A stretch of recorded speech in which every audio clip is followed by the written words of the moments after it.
아침에 나로 주의 인자한 말씀을 듣게 하소서. 성도 여러분 안녕하세요. 수요일입니다. 오늘도 하나님의 사랑이 여러분들의 삶의 자리에 가득하기를 간절히 소망합니다. 말씀 한 국 봅니다. 시편 112편 1절부터 10절까지의 말씀을 봉독해 드립니다. 할렐루야. 여호와를 경외하며 그의 계명을 크게 즐거워하는 자는 복이 있도다. 그의 후손이 땅에서 강성하며 정직한 자들의 후손에게 복이 있으리로다. 부와 재물이 그의 집에 있으며 그의 공의가 영구히 서 있으리로다. 정직한 자들에게는 흑암 중에 빛이 일어나나니 그는 자비롭고 긍휼이 많으며 의로우니로다. 은혜를 베풀며 구워주는 자는 잘되나니 그 일을 정의로 행하리로다. 그는 영원히 흔들리지 아니하며 의인은 영원히 기억되리로다. 그는 흉한 소문을 두려워하지 아니하며 여호와를 의뢰하고 그의 마음을 굳게 정하였도다. 그의 마음이 견고하여 두려워하지 아니할 것이라. 그의 대적들이 받은 보응을 마침내 보리로다. 그가 재물을 흩어 빈궁한 자들에게 주었으니 그의 의가 영구히 있고 그의 뿔이 영광 중에 들리리로다. 악인은 그를 보고 한탄하여 이를 갈면서 소멸되리니 악인들의 욕망은 사라지리로다. 아멘. 오늘 본문 시편 112편은 할렐루야라는 단어로 시작을 합니다. 시 112편을 지은 이 시인이 하나님을 찬양하라, 하나님을 찬양하자라고 선포하게 되는 거죠. 그러면서 시인은 참으로 복 있는 사람이 누구인지에 대해서 말을 합니다. 그 말씀을 우리가 보면 1절에 이렇게 기록되어 있어요. 할렐루야, 여호와를 경외하며 그의 계명을 크게 즐거워하는 자는 복이 있도다. 여기 누가 복 있는 사람이냐? 여기에 보면 여호와를 경외하며 그의 계명을 크게 즐거워하는 자, 복이 있다라고 말하죠. 지난 주일 예배 때도 여러분들과 말씀을 나눴습니다만 대부분의 사람들은 그럴 때 복을 받았어, 복을 받고 싶어 라고 말할 때 그 복의 개념은 소유를 중심으로 한 개념입니다. 남들보다 더 많이, 더 큰 것, 더 좋은 것을 많이 가지면 그것을 복이 있다라고 말을 해요. 근데 예수 믿는 사람들이 생각하는 복도 일반 사람들이 생각하고 있는 이 소유의 복과 별반 차이가 없습니다. 그래서 이것을 우리는 기복신앙이라고 말하죠. 내가 하나님을 믿는 궁극적인 목적이 복을 받는 것, 소유하는 것, 이것이 목적이다 그 말. 근데 이 기복신앙은 다른 종교를 가지고 있는 사람들도 이 복을 받기 위해서 신을 섬깁니다.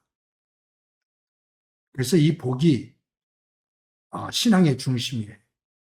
그런데 성경을 읽어보면 하나님께서 말씀하시는 그 복은 이 소유의 복, 소유 개념의 복보다 우선되어지는 복의 개념이 있습니다. 그것이 뭐냐 하면 하나님과의 관계입니다. 하나님을 나의 하나님으로 믿는 것. 소유의 복과 관계없이 온 우주를 지으시고 주관하시는 분이 하나님이시다. 내 생사화복을 주관하시는 분이 하나님이시다.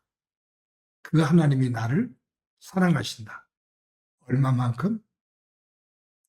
하나님의 하나밖에 없는 아들을 나를 위해서 내어주실 만큼, 하나밖에 없는 아들 예수님과 나를 맞바꿀 만큼 나를 사랑해 주신다.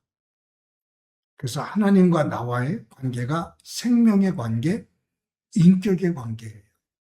그 하나님의 사랑을 받은 내가 사랑받는 존재라는 것을 깨닫고 내가 변하는 거죠.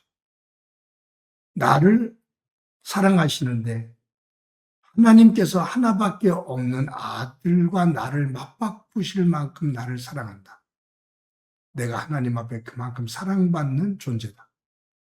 그러니 나는 하나님의 사랑을 받는 사람답게 살아간다. 존재의 변화예요. 가치의 변화예요. 이것이 성경에서 말하는 복의 우선순위입니다. 그래서 오늘 본문의 시인은 할렐루야, 하나님을 찬양해라 라고 선언한 다음에 여호와를 경외하는 자, 그리고 하나님의 계명을 크게 즐거워하는 자, 그가 진정 복이 있다 라고 말해요. 하나님을 경외한다, 하나님의 말씀을 크게 즐거워한다, 그 말씀을 소중히 여긴다, 정말로 소중히 여긴다. 그 사람이 진정 복이 있다라는 거예요. 하나님의 복은 거기에서부터 시작이 됩니다. 하나님과의 관계를 어떻게 맺고 있느냐, 어떻게 고백하고 있느냐, 그 속에서 네가 어떻게 변화가 되었느냐, 그것을 토대로 해서 하나님께서 하나님을 믿는 사람들에게 주시는 복이 여기에 2절과 3절에 나와요. 2절에 보면 이렇게 기록되어 있어요. 그의 후손이 땅에서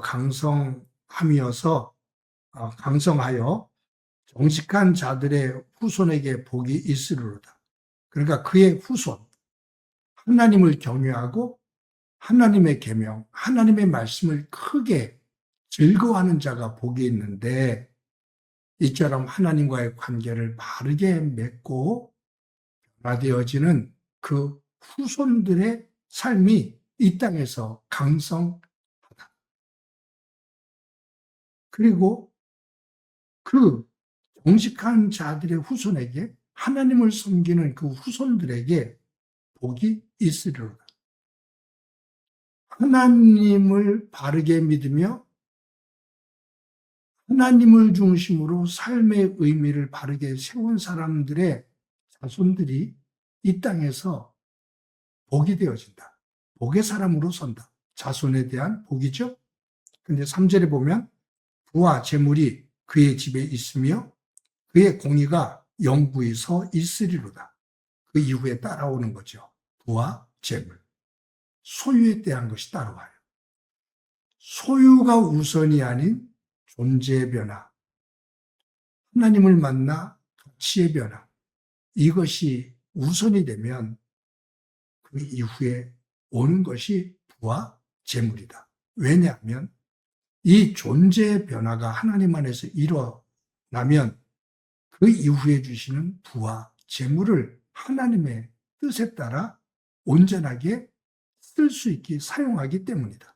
그런데 하나님과의 이 존재의 변화, 가치의 변화가 하나님 중심으로 일어나지 않은 상태 속에서 부와 재물이 주어지면 그 부와 재물은 세상을 중심으로, 사람을 중심으로 쓰여진다. 그 말. 그래서 하나님은 이 시인을 통해서 하나님을 경외하는 자, 하나님의 말씀을 크게 즐거워하는 자가 복 있는 사람이다. 그에게 하나님께서 이처럼 복을 주신다 라고 말씀해요. 그런데 하나님께서 하나님을 온전히 믿는 사람에게 주시는 복이 소유되는 거잖아요. 하나님께서 그 부와 재물을 주시잖아요. 근데 이 부와 재물이 자신에게만 머물질 않아요. 내 곳간에만 있지를 않아요. 하나님의 이름으로 그것을 귀하게 사용합니다. 그것이 어디 나오냐면 4절과 5절, 또 9절에도 나오죠. 4절, 5절을 보면 정직한 자들에게는 흑암 중에 빛이 일어나나니 그는 자비롭고 긍휼이 많음으로 의로운 이로다. 은혜를 베풀어 구워주는 자는 잘 되나니 그 일을 정의로 행하리로다. 9절에 보면 그의 재물을 흩어 빈궁한 자들에게 주었으니 그러니까 하나님을 믿어 존재의 변화, 가치의 변화를 갖는 사람은 하나님 주시는 그 소유의 복을 가지고 자신만을 위해서 살지 않고 그것을 은혜로 감사하며 주변의 어려운 이웃들과 함께 나누고 그 속에서 하나님의 영광을 만들어낸다 그 말이에요. 이러한 사람이 진정한 복의 사람이다 그 말이죠. 그래서 이 시편 112편을 가만히 묵상하다 보면 이 안에 율법이 통째로 들어와 있죠. 첫 번째 계명이 무엇이냐? 하나님을 사랑하는 거다. 온 마음과 뜻과 정성을 다해 하나님을 사랑하는 거다. 두 번째 계명이 무엇이냐? 네 몸을 사랑하는 것처럼 네 이웃을 사랑하는 거다. 즉 율법의 중심은, 하나님 말씀 중심은 사랑이다. 하나님 사랑과 이웃 사랑이다. 누가? 하나님 안에서 하나님을 경외하며 하나님의 말씀을 크게 즐거워하며 하나님의 사람으로 온전히 서고 그 후에 주시는 복을 가지고 감사하며 하나님의 백성답게 살아가는 이들 속에는 하나님 사랑과 이웃 사랑이 드러난다 그 말이죠. 사랑하는 성도 여러분, 오늘도 저와 여러분이 하나님 안에서 진정으로 복 있는 사람이 되어지기를 소망합니다. 오늘도 하나님을 경외하고 하나님의 말씀을 크게 즐거워하는 가운데 하나님 안에서의 관계를 맺고 또 그 속에서 주시는 복을 가지고 이웃들과의 관계를 맺으며 하나님의 복된 삶을 만들어 가기를 간절히 소망합니다. 한번 기도합니다. 하나님 감사합니다. 오늘도 귀한 날 주신 것 감사합니다. 하나님을 경외하며 하나님의 계명, 즉 하나님의 말씀을 크게 즐거워함으로 하나님과의 바른 관계를 맺고 그 속에서 주시는 하나님의 복을 가지고 이웃들 속에서 하나님의 영광이 되어지는 삶을 사는 저희들이 되도록 은총 베풀어 주옵소서. 하나님을 만나 우리의 삶이 변화되어지며 하나님께 영광이 되어지고 하나님 사랑과 또 이웃 사랑을 함께 실천하며 사는 삶 되게 하옵소서. 오늘도 그와 같은 삶이 되기를 소망하며 예수님의 이름으로 기도드립니다. 아멘.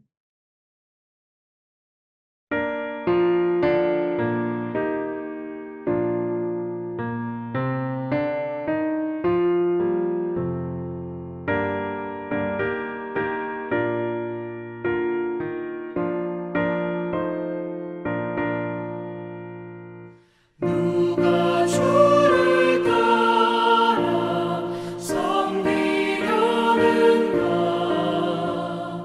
누가 죄를 떠나 주와 따를까? 누가 주를 섬겨 남을 구할까? 누가 주의 뒤를 따라가려나? 부르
따르는